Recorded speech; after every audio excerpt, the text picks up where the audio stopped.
Turabaramukije bene data musanzwe mudukurikira mwese aho muri mu bihugu bitandukanye. Imana data rugira byose ibahezagire. Muri kumwe na Pasiteri Eric Rutabara. Rero ndabifurije ibihe byiza cyane, ijambo tugiye kuvugana kugira ngo rigire ico ribamarira, rigire ico ribakorera. Rero ijambo nababwiye ko buri gihe ijambo ry'Imana riza ari umuti, riza ridukorera n'icyo Imana yaritangiye. Iyo uryizeye, iyo uryakiriye riragira ikintu rigukorera, riragira icyo rigusigira. Rero reka dusome ijambo ry'Imana dusanga mu gitabo cy'umuhanuzi Yesaya ibice 40 umurongo wa 27 kugeza ku murongo wa 31. Igitabo cy'umuhanuzi Yesaya ibice 40 umurongo wa 27 turashikana ku murongo wa 31. Umutwe w'amajambo uravuga ngo inkomezi ziva ku Uhoraho. Niki gituma uvuga yewe Yakobo, ukiganyira yewe Israheli, uti nziraza yanje inyegejwe Uhoraho, kandi uti byanje Imana yanje irabyirengagiza.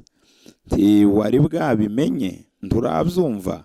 Uhoraho ni Imana ihoraho, umuremyi w'impera z'isi, ntadende bukigwa, ntaho aruha, ubwenge bwiwe ntaho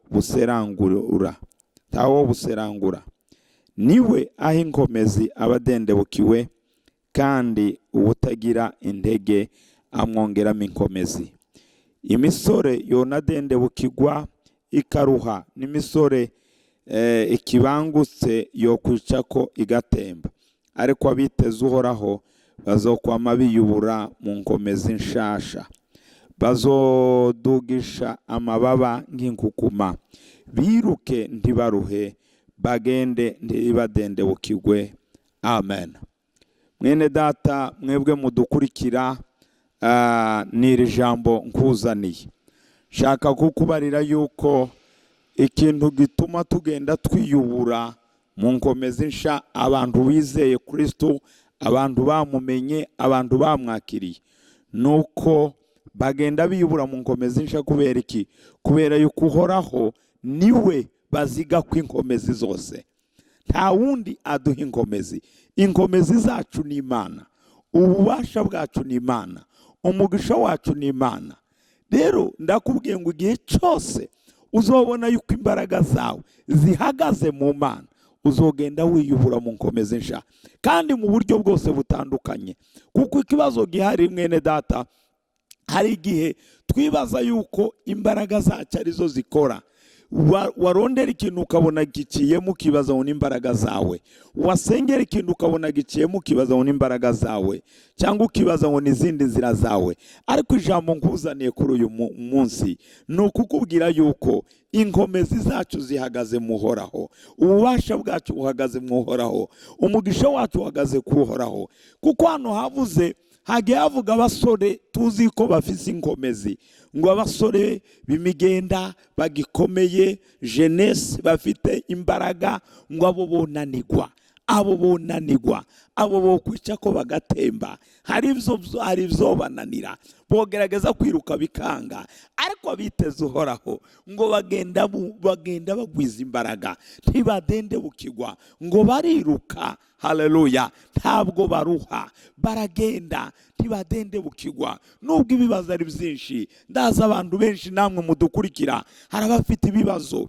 Ino minsi abantu bararushe kubera ibibazo byinshi, ariko ndakubwira ngo igihe cyose uzitega Uhoraho uzogenda ugwiza imbaraga, ntabwo uzobona yuko ufite ikibazo, ahubwo kubera yuko witeze Uhoraho uzogenda wunguka imbaraga. Izo mbaraga zitumwe niko iminsi ugenda uyimara, izo mbaraga zituma ariko ugenda utera intambwe ugera ku rundi rugezo. Mwene data, itega Uhoraho. Haleluya. Kuko bamwiteze nta numwe wamaramaye, kuko bamwiteze nta numwe atetereza, kuko bamwiteze nta na kimwe babura. abandi bokibura, ariko biteze Uhoraho, haleluya, bagenda bunguka imbaraga, ntibadendebukirwa. Ku buryo kino gihe abantu benshi baradendebukiwe. Uravugana n'umuntu akakubwira ndarushe, wavugana n'uwundi ndarushe, ukibaza ngo uyu yarahiriwe kuko yaronse ibi n'ibi, akakubarira ati ndaryama sinsinzire. Ariko ndakubwira ngo abiteze Uhoraho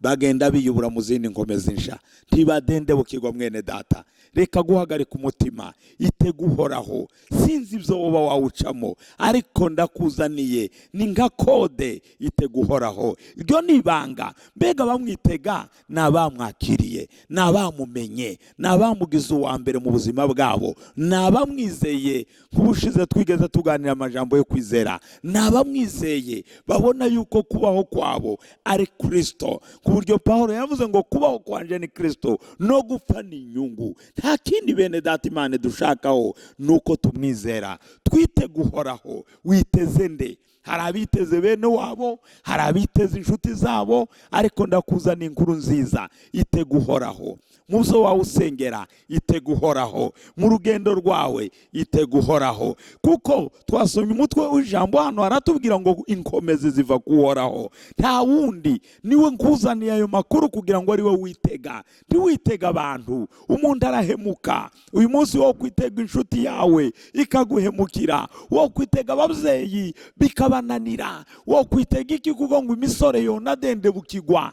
Benshi baradendebukiwe. Twatanguye dusoma ku murongo wa 27 ngo niki gituma uvuga yewe Yakobo, ukiganyira yewe Isirayeli, uti inzira yanje inyegejwe Uhoraho. Nukuvuga abantu nayo majambo barimo, uri hehe Mana wantaye? Ariko utega Uhoraho, kuko numwitega nta tuzomuburana. Mwene data, nta tuzomuburana. Twumvise ko imisoro inanigwa, twumvise ko hari kidashoboye. Abo nibo banyembaraga, abo nibo tubone ko bashoboye byose, ariko itega Uhoraho. Ndakubwiye numwitega ubuzima bwawe burahinduka. Numwitega ntabwo bazoguma bakubona kwa kundi basanzwe bakubona, bazokubona babone wahindutse. Kurya munsi Kalebu yabwiye Yosuwa ngo imbaraga nari mfise imyaka 40, ngo nubu mfise 85 nizo ngifise. Kubera iki mwene data? Nukubera yuko yari yiteze Uhoraho, yari yaramatanye n'Imana ya Isiraheli. Itega Uhoraho muri kino gihe, aho benshi barushe, aho benshi baremerewe. Witega Uhoraho. Numwitega nta tuzomuburana. Numwitega ntazokumaramaza. Numwitega ibyo ushaka byose azobigukorera. Kuko mu Banyefeso 3:20 haravuga ngo ibasha gukora cyane ibirenge byo dusaba nibyo twibwira, ngo nguko ubushobozi bwayo buri budukoreramo. Ubwo bushobozi nubuhe? N'ubushobozi bw'Imana. Naba bamwiteze bagenda bagwiza imbaraga, nta na rimwe badendebukirwa, nta na rimwe batakaza ngo ibindi tubishoboye. Imbaraga zabo kuko zihagaze mu Mana, ububasha bwabo buhagaze mu Mana, ibyo bakeneye bihagaze mu Mana. Nicyo gituma nkwifuriza ngo witega Uhoraho. Imana ibaha umugisha. Mwitega Uhoraho, ntimwitega abantu, kuko abantu hari ibyo badashoboye. Itega Uhoraho ku munsi itega Uhoraho. Kuno kwezi kwa gatatu itega Uhoraho. Itega Uhoraho umwanya wose. Nturindire ngo urumva ngo hari wansezeranye. Oya, itega Uhoraho. Yasezeranye arasohoza. Iri ni ijambo yanzani yampaye ngo nguhe nawe, kandi ndabizi nuryizera riragukorera. Witega Uhoraho. Mu gitondo uzinduke nditeze Uhoraho, ku saa 6 nditeze Uhoraho, mu ijoro nditeze Uhoraho. Kuko nubaguma akora nta dendebukirwa, nta nanigwa, nta ruha. Haleluya. N'abamwiteze nabo ntibadendebukirwa. Imana ibaha umugisha, Imana ibagirire neza. Data, mu izina rya Yesu turasengeye abana bawe kugira ngo rino jambo ribakorere.